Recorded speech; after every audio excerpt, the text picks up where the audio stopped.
I just thought of a story. So I actually had a podcast 2 years ago. It's called Refuse Mediocrity. Had a few episodes, and it was in the middle of COVID, and bro, I was just rattled with people. I'd go down to my basement, my unfinished basement. I'd be kind of saying these like crazy, like disciplined, like over the top, like basically just regurgitating like my idols and what they're saying. And so one episode I was talking about there's a phrase by one like the Greek, I won't say. It doesn't matter. One of the Greek, like... Socrates. Socrates. I think it was Socrates. Yeah, Socrates, exactly. It's always Socrates. Yeah, it's always Socrates. But he has, like... something like that. He has a phrase, is like, oh, it's a shame for a man to grow old without seeing the limitless potential of his body and his physique. And a lot of people, like, in the fitness place, like, reference that. Like, you need to, like, push your limits because there's some beauty to be said and seen with, like, a good, like, physical fitness and everything. So, anyway, I had a whole spiel about that. I was like, look, like... And it was very, like, optimistic. It was like... We can't, as Americans, we can't just be getting fat. Like, we have such power. We have literal strength that we have. We have muscles, all this stuff to explore. And I posted that podcast.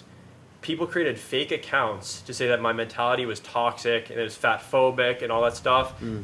Words were getting thrown back to the university and, like, because I was an RA and, like, all this stuff. That it was bad. Like, I've been, like, tried to be canceled. Wow. I don't even have a platform, so I can't imagine. Yeah. What this is gonna do, so I'll check. I'll put my. Well, I think we're at a place where our own mindsets and our own ways of living are. If anyone doesn't fuck with us, uncancelable.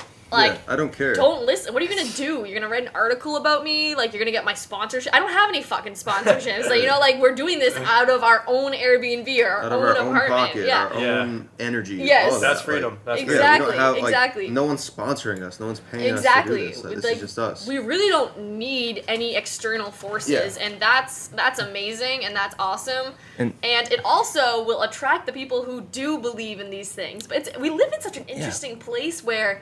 And I hope this is changing more, but having your own opinion and having your own belief on something, like you said, it works for you. Right. How are you going to tell me that I'm wrong or I should be canceled? Fuck that. How about you open your mind and try it for a second? Yeah. I hope this attracts people who aren't so damn sensitive and take things so personally. Like you talking about very empowering things of how like we can be in shape, et cetera, et cetera. Yeah. Like, that's ridiculous to get mad at. You know what I mean? And like, there's a balance of like, yo, you gotta love yourself where you're at and like accept where you're at. Like, of course, that's 100%. obviously, like, 100%. obviously you have to do that. But like, what's the other side? Like, you should be eating cheeseburgers and getting fat and not giving a shit about how you feel. Like, is that what you're saying you should be doing? Like, that's ridiculous to get so sensitive about that. And I just hope that like as a community, like our own community and the world, like we can see past the sensitivities of like.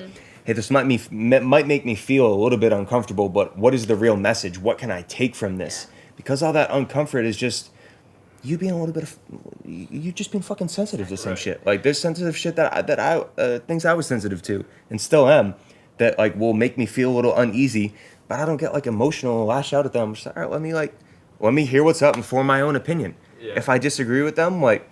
I still might really fuck with you on like 95% of things, but like, hey, we don't see eye to eye on that. It's like, I don't care. Gosh. You and I don't see eye to eye perfectly on food. Right. Yeah. Who fucking cares? Right. Like, I'm not trying to build muscle like bodybuilder. Like, you got like 30 pounds on me. And even if it was like something even more controversial or like hot topic than food, right? Of course, just things like, dude, we can vibe and you can have a complete... Like, exactly. It's so We don't all need to agree. On everything. It's so political things. Yeah, like, that's what I mean. To talk on cancel culture and to talk on canceling people for having different opinions, like, you really gotta think, like, who's creating cancel culture? Who is telling people that, oh, you need to be nice to everyone, we should all get along, we should all have the same viewpoints, you can't have a different opinion, you can't tell us to do this, oh, don't make me question my own ways of doing.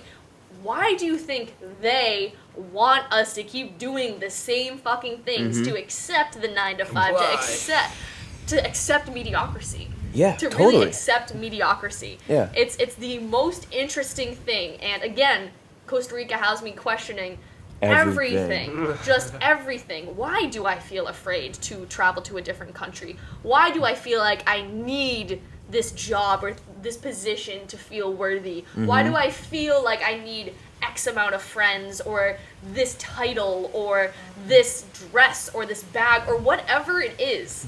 Why is our culture promoting and supporting losers?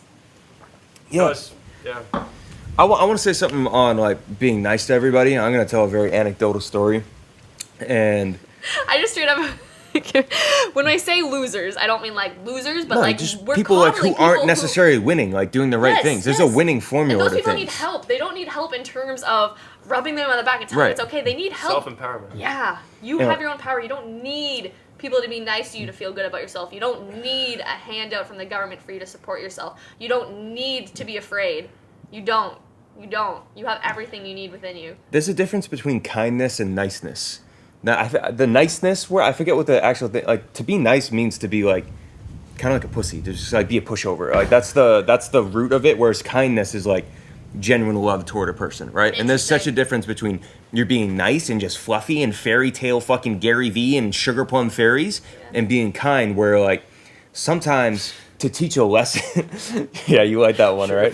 Sugar plum fairy Gary Vee. But, blueberry like, muffin? I'm going to have my blueberry muffin. I'm going to watch TV.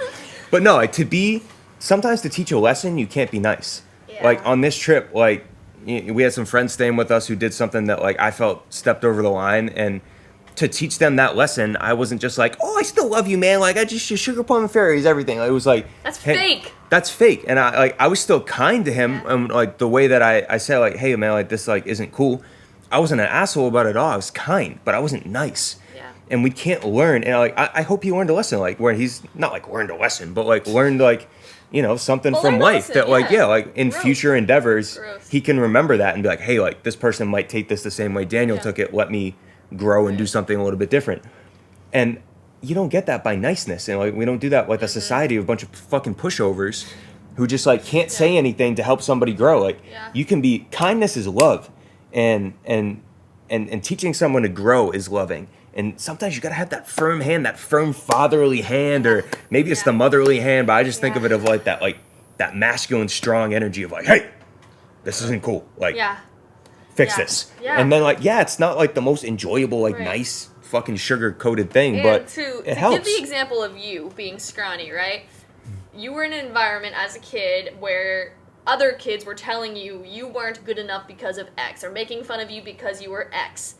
And that bullying then motivated you to become a better version of yourself, to grow muscle, to become someone that in that next environment isn't going to be known as something you don't want to be known as. And that is definitely a controversial thing to say, that like your bullies might help you, or fuck the name bully too. Like everyone's a bully in someone's story, for real. I so believe that too. Like I so believe that, and it's really just important. Like, what narrative do you want to take in your own life? Right, and it wasn't like when again, bully, but it wasn't like I'm like going to the gym and I'm like, these bullies are making me do this. I'm like, no, fuck, this is like actually bringing value to me. I'm not doing it to please others. Basically, it was total self-empowerment. Yes. Yeah, I love it. Proud but never satisfied. Yeah, that's a phrase. I think we have proud but never satisfied. Yeah, I love that. I think we've crushed not my line, but proud but never satisfied. If you're just proud, you're not doing anything. If you're never satisfied, it's balance. Happy but never satisfied. Loving but never satisfied. Talk about